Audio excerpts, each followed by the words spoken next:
Oke, selamat siang Pak Arfid. Iya. Pak Arfid, sebagai seorang praktisi hukum, melihat kasus Pak Ridwan Kamil yang lagi ramai ini dengan Mbak Lisa Mariana memperebutkan, mungkin bisa dikatakan hak anak ini, seperti apa Abang menanggapi hal itu?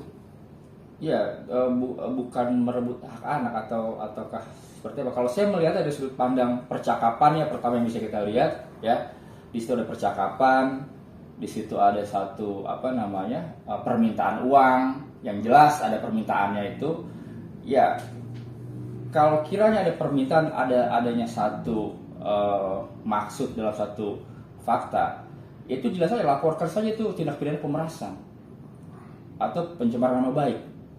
Itu lebih tepat karena memang di situ cara-cara seperti ini sering dipakai oleh dalam tanda kutip wanita-wanita yang tidak benar, wanita-wanita yang sering memanfaatkan kondisi-kondisi yang kiranya itu untuk menguntungkan diri sendirinya gitu loh. Nah, disinilah kalau memang kiranya Ridwan Kamil ya yakin tidak bersalah dan Ridwan Kamil yakin tidak melakukan dan benar dia tidak melakukan satu perbuatan yang dipersangkakan, lakukan upaya hukum, lapor polisi, ya, lakukan upaya hukum baik itu pencemaran baik ataupun tindak pidana pemerasan. Karena nggak bisa tes DNA itu dijadikan satu ancaman, nanti tes DNA aja. Kalau sudah tes DNA terus mau apa?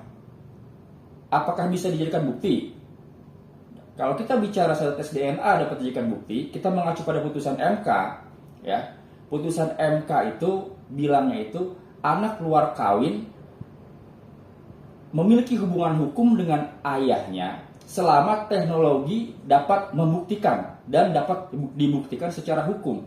Sekarang putusan MK itu sendiri pun tidak menunjuk atau memastikan dengan menggunakan tes DNA, dan ahli-ahli terkait tes DNA itu tes DNA juga tidak ada kesepakatan atau kiranya itu yang menerangkan secara tegas bahwa dengan adanya pembuktian tes DNA maka dapat dibuktikan garis keturunan seseorang.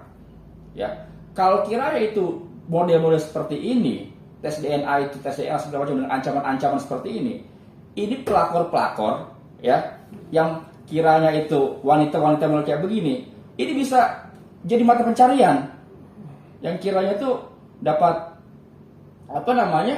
keuntungan yang tidak benar, yang menguntungkan diri sendiri. Ini yang harusnya harus dilawan yang model-model seperti ini. Jadi jangan salah artikan atau jangan salah baca putusan MK. Itu kan putusan Macica Mukhtar zaman dulu ya, waktu dengan Pak almarhum Murdiono ya. Nah, putusan MK itu menerapkan anak luar kawin memiliki hubungan hukum dengan ayahnya selama teknologi dapat membuktikan dan dapat dibuktikan secara hukum. Jadi bunyi utuhnya seperti itu. Kalau misalnya ya dengan tes DNA itu apakah dapat dibuktikan? Ya, hukum pun tidak memastikan dengan tes DNA itu sudah pasti dapat dibuktikan. Hanya sebagai petunjuk. Petunjuk itu tidak bisa berdiri sendiri. Keterangan ahli, katakanlah ahli menerangkan, oh iya tes DNA ini identik. Dalam hukum acara pidana maupun hukum acara perdata, hakim tidak terikat dengan keterangan ahli. Itu yang harus kita pegang. Kalau bisa ahli menerangkan, oh menurut ahli DNA, katakanlah ahli apapun lah itu yang menerangkan tes DNA, gen ini identik, lalu diuji di pengadilan, hakim tidak terikat dengan keterangan ahli, tapi dapat mempertimbangkan atau juga tidak dapat mempertimbangkan berdasarkan bukti-bukti yang kiranya itu ada.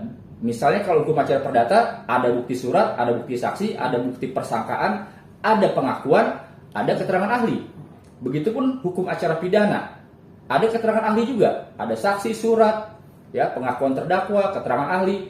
Di sini keterangan ahli katakan menerangkan terkait DNA itu, keterangan ahli baik hukum dalam acara perdata dalam hukum acara pidana, hakim tidak terikat atas keterangan ahli itu.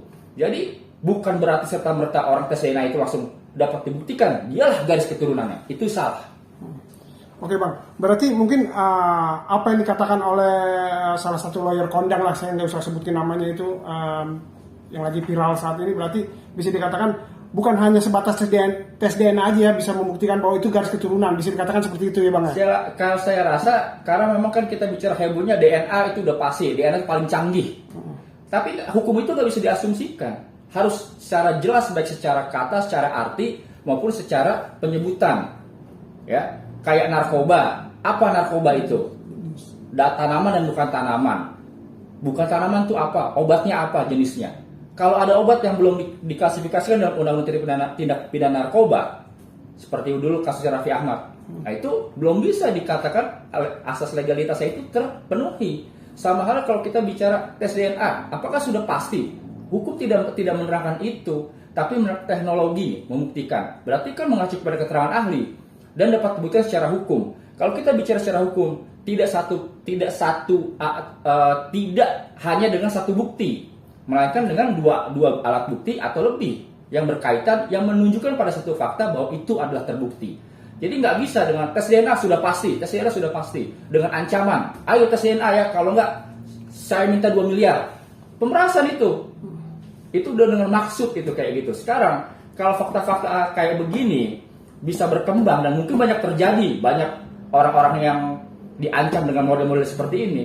Nah ini pemerasan ini nggak boleh kayak begini nih, merajalela jadi mata pencarian.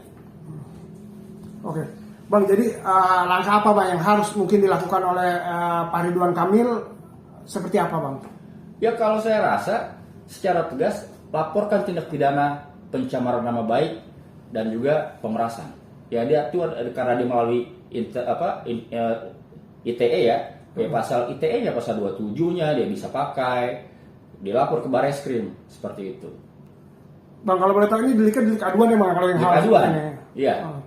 Begitu. Ya jadi di sini kita harus bicara pasal secara utuh. Hukum itu tidak bisa diasumsikan, tidak bisa dikira-kira, harus pasti. Nah, bunyi putusan MK itu yang dibilang oleh salah satu pengacara, saya lupa namanya ya, yang bilang kalau itu tes DNA identik, nggak bisa begitu, baca pasalnya secara utuh.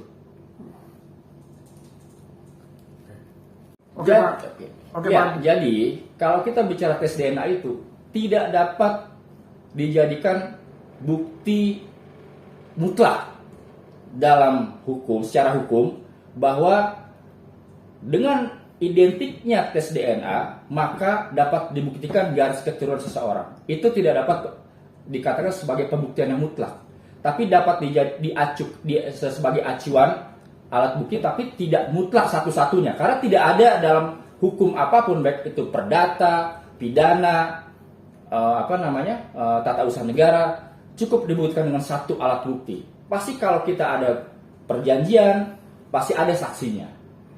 Kecuali dia ada akta otentik, akte notaris pun juga pasti ada. Mana sudah dilaksanakan perjanjiannya? Dia ada bukti transaksi uangnya, ada pelaksanaan perjanjiannya, seperti itu. Jadi nggak bisa dengan adanya satu bukti DNA atau alat bukti tes DNA itu atau keterangan ahli yang menerangkan tes DNA itu menjadi wah dia sudah pasti terbukti itu adalah keturunannya, ini adalah anaknya si A, ini anaknya si B. Nah seperti itu. Ya makanya di sini pentingnya kita mengerti aturan secara utuh ya, dan juga kalau kita salah menafsirkan, ya itulah orang-orang yang kurang baik itu yang diuntungkan.